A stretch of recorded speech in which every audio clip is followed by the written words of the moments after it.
মিশরের বাদশাহ মুকাউকেস তিনি বিশ্বনবীকে বিশাল এক উপহারের ডালি পাঠিয়েছেন। মিশরের বাদশাহ মুকাউকেস ছিলেন ধর্মে খ্রিস্টান।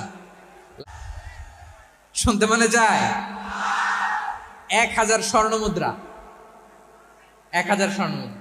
দুইটা খ্রিস্টান দাসী, একজনের নাম মারিয়া বিনতে শামউন আল কিবতিয়া, আরেকজনের নাম সিরিন বিনতে শামউন আল কিবতিয়া। একজন খ্রিস্টান দাস 20 থান কাপড় জামা বানানোর জন্য, আমরা নবী যেন সেলাই করে জামা বানাতে পারে এজন্য 20 থান কাপড়, 20 থান ফাইন গার্মেন্ট, সুবহানাল্লাহ পড়বেন না?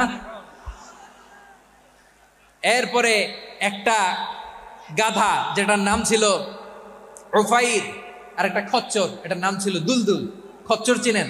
গাধা আর ঘোড়ার ক্রসিং এ যে প্রাণীটা দুনিয়াতে আসে ওটার খচ্চর বলে।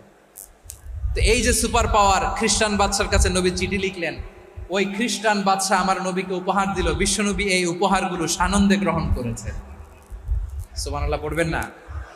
তাহলে অমুসলিম কেউ যদি আপনাকে উপহার দেয়, হালাল উপহার হলে আপনি গ্রহণ করতে পারবেন।